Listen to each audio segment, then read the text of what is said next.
What monthly payment are you looking for?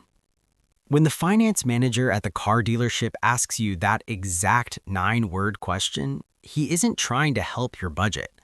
He is setting a mathematical trap perfectly designed to secretly drain your wealth over the next 7 years. Every single day, millions of smart, hardworking people fall for it. They answer that question, sign the paperwork, and willingly trade their actual financial freedom for a rapidly depreciating piece of metal with heated seats and a new car smell. It is a $145,000 mistake dressed up as a luxury. My name is Matt, and I spend way too much time thinking about money and human psychology. If you're someone who is tired of working incredibly hard only to feel like you're barely getting by at the end of the month, make sure to hit the subscribe button and give this video a thumbs up if this helps you out. Today, we're going to break down exactly why buying a new car is the ultimate middle-class trap, the brutal math the dealership uses against you, and the step-by-step strategy to completely opt out of this system so you can keep hundreds of thousands of dollars where it belongs, in your investment accounts. Right now, the average new car payment in America is pushing somewhere between $750 and $800 a month, and that's just the average. Look around you on the highway. See those brand new Ford F-150s, those Chevy Tahoes, those entry-level BMWs? A massive percentage of those drivers are paying over $1,000 a month just for the privilege of driving the car. That doesn't include insurance, gas, maintenance, or taxes. How did we get here? How did the middle class normalize paying rent-level prices for a vehicle? The answer lies in how dealerships manipulate the math to mask the true cost of what you're buying. And their favorite tool right now is the 84-month loan. Historically, car loans were 3 years, maybe 4. But as cars got more expensive and wages stagnated, people couldn't afford the 48-month payment on a $50,000 car. If you finance a $50,000 car over 4 years at 7% interest, your monthly payment is roughly $1,197. Most people will balk at that. They'll tell Kevin, the finance manager, "Whoa, I can't afford $1,200 a month. I need to be around $750." So does Kevin tell you to buy a cheaper car? Does he politely suggest that a $50,000 vehicle is outside your financial reality? Of course not. Kevin says, "Let me see what I can do." He plays with the numbers. He stretches that loan out to 84 months, 7 whole years. Suddenly, the payment drops to $754 a month. You smile. You shake Kevin's hand. You think you won. You didn't win. You just got financially slaughtered, and you thanked the butcher. Here is the brutal math of the 7-year trick. By stretching that loan to 84 months, you aren't just paying for a car, you are paying a massive premium and interest. Over the life of that 7-year loan, you will pay over $13,000 in interest alone. Your $50,000 car just cost you over $63,000. But it gets vastly worse, because we haven't talked about the most toxic element of car ownership: depreciation. A car is not an investment. I don't care what your uncle told you about resale value. A car is a rapidly depreciating consumer good. The exact second you sign those papers and drive the rubber of those tires off the dealership lot and onto the public road, your car loses roughly 20% of its value. Poof, gone. On a $50,000 car, you just lost $10,000 of net worth in the time it took you to merge onto the highway. Over the next 5 years, that car will lose about 60% of its original value. So let's look at the math on our 84-month loan. 3 years into the loan, you still owe about $32,000 to the bank, but because of depreciation, the car is only worth $25,000 on the open market. Do you know what that's called? It's called being underwater. It's called negative equity. If you lost your job and needed to sell that car, you couldn't. You would literally have to write a check for $7,000 out of your own pocket just to give the car away. You are trapped. And because humans get bored easily, most people don't keep their cars for 7 years. Around year 3 or 4, they get the itch. They want the new body style, they want the bigger touchscreen, so they go back to the dealership.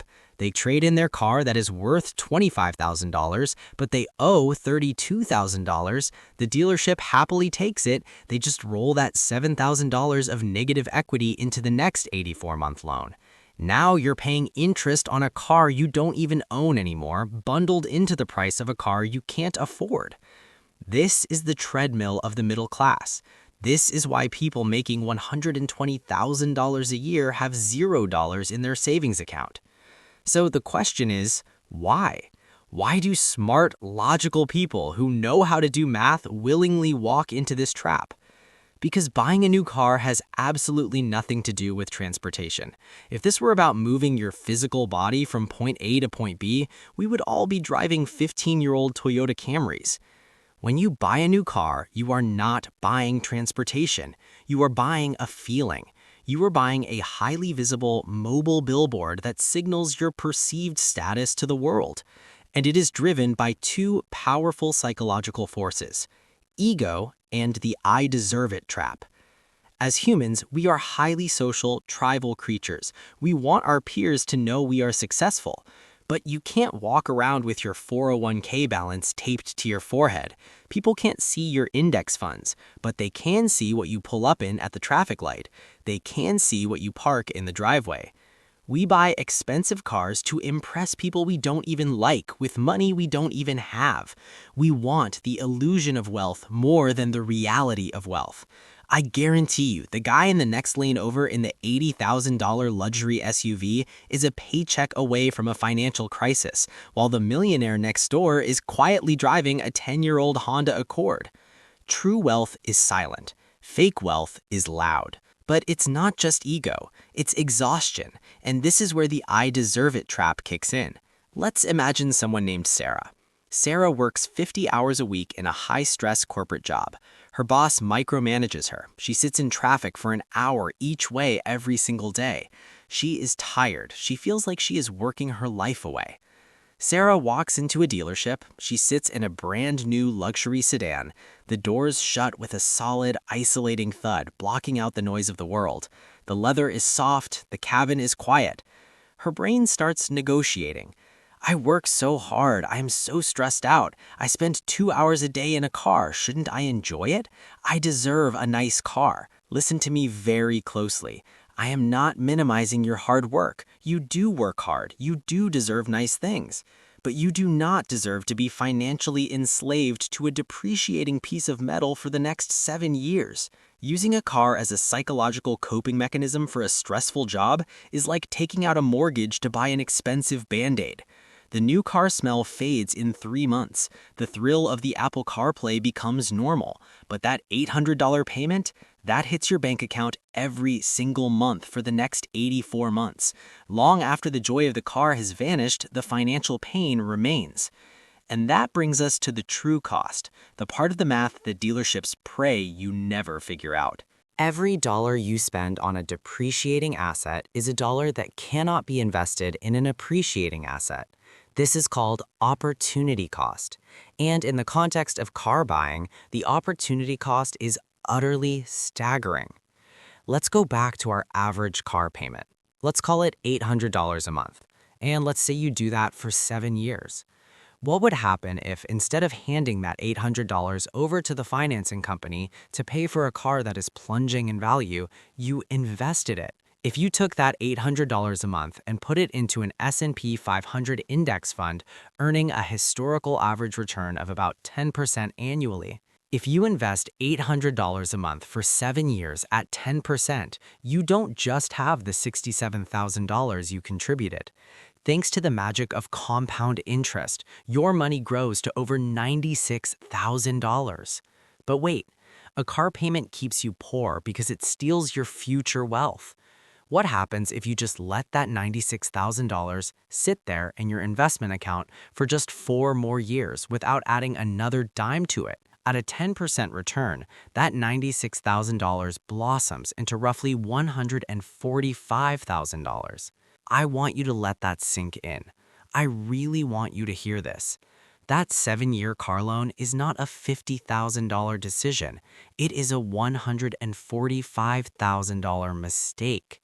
When you sign that paperwork, you are literally reaching into the future, stealing $145,000 from your older self and trading it for a car that will be worth $15,000 in a few years and eventually end up in a junkyard. You are trading your retirement, your financial peace, and your freedom for a new car smell. It is financial suicide, and it is the exact reason the middle class stays the middle class. So, how do we fix this? How do we break this cycle? I am not telling you that you can never buy a car. I am not telling you to walk to work or ride a bicycle in a blizzard. You need transportation, but you need to buy it using a strict, unyielding mathematical framework. If you are ever going to finance a car, there is a golden rule in personal finance that you must follow to protect yourself. It's called the 24-10 rule. Here is exactly how it works. Write this down. Number 20. You must put at least 20% down on the car in cash, not a trade-in that you roll over, real cash. This immediately protects you from the initial depreciation hit. When you drive off the lot, that 20% down ensures you will not be underwater on the loan. Number 4. You must finance the car for no more than 4 years. That is 48 months. If you cannot afford the payment on a 48-month loan, you cannot afford the car. Period. Do not stretch it to 60, 72, or 84 months just to make the math work for your ego. Number 10. Your total transportation costs, meaning your car payment plus your car insurance plus your average gas and maintenance, cannot exceed 10% of your gross monthly income. This rule is a brutally honest mirror, and I'll warn you right now, most people absolutely hate this rule. Why?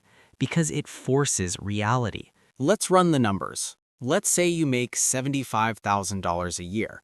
That's a very solid, respectable middle-class income. $75,000 a year is $6,250 a month in gross income. 10% of that is $625. So $625 is your entire transportation budget. Let's subtract $150 for insurance and $150 for gas and basic maintenance. That leaves you with exactly $325 for a car payment. If you put 20% down and finance a car for 4 years to get a payment of $325, you are looking at a car that costs roughly $16,000. A $16,000 budget does not buy you a brand new Tesla. It does not buy you a loaded F-150. Do you know what $16,000 buys you? It buys you a 10-year-old Toyota Corolla. It buys you a 2015 Honda Civic.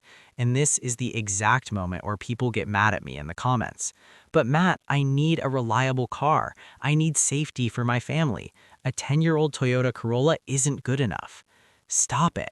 A 2014 or 2015 Toyota Corolla is one of the most mechanically reliable, incredibly safe machines ever built by humans.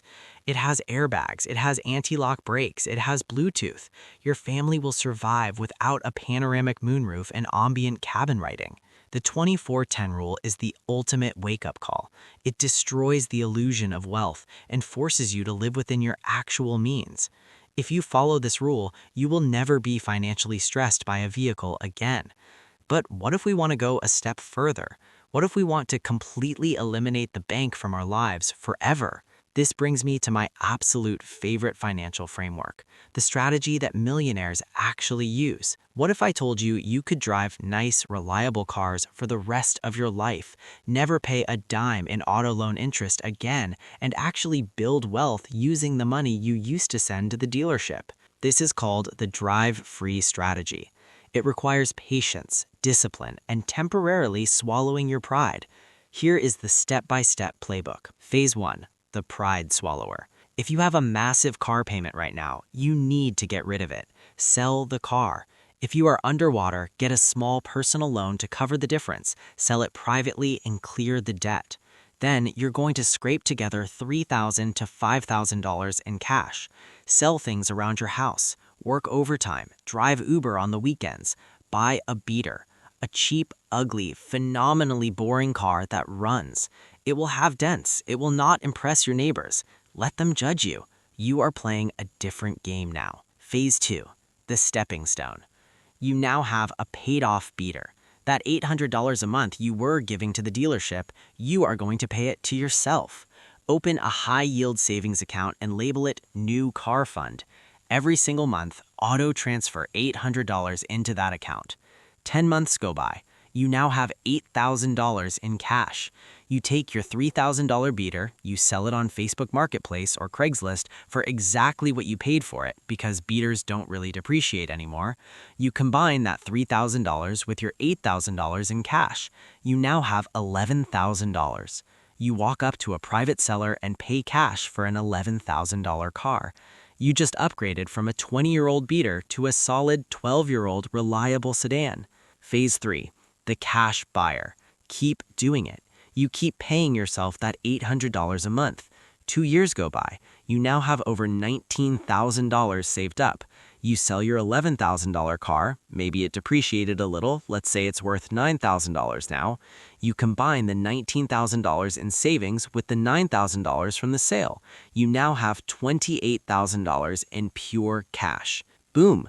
3 years after starting this process, you are walking into a dealership or a private sale, writing a check for a stunning, gently used $28,000 car.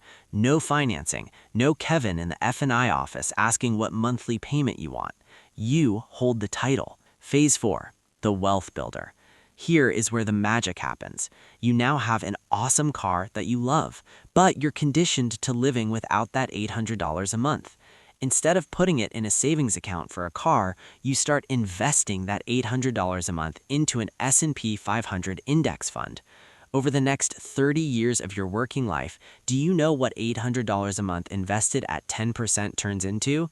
Over $1.6 million. By rejecting the new car trap, by refusing to care what your broke neighbors think, and by paying yourself instead of a bank, you quite literally create generational wealth out of thin air. Look, guys, I get it. I really do. Cars are cool. Driving a nice vehicle feels amazing. But financial freedom feels better. Waking up in the morning and knowing you don't owe any bank, any dealership, or any finance manager a single fraction of your hard-earned paycheck, that is a level of peace that no heated leather seat can ever provide. The middle class is trapped because they have been sold a lie.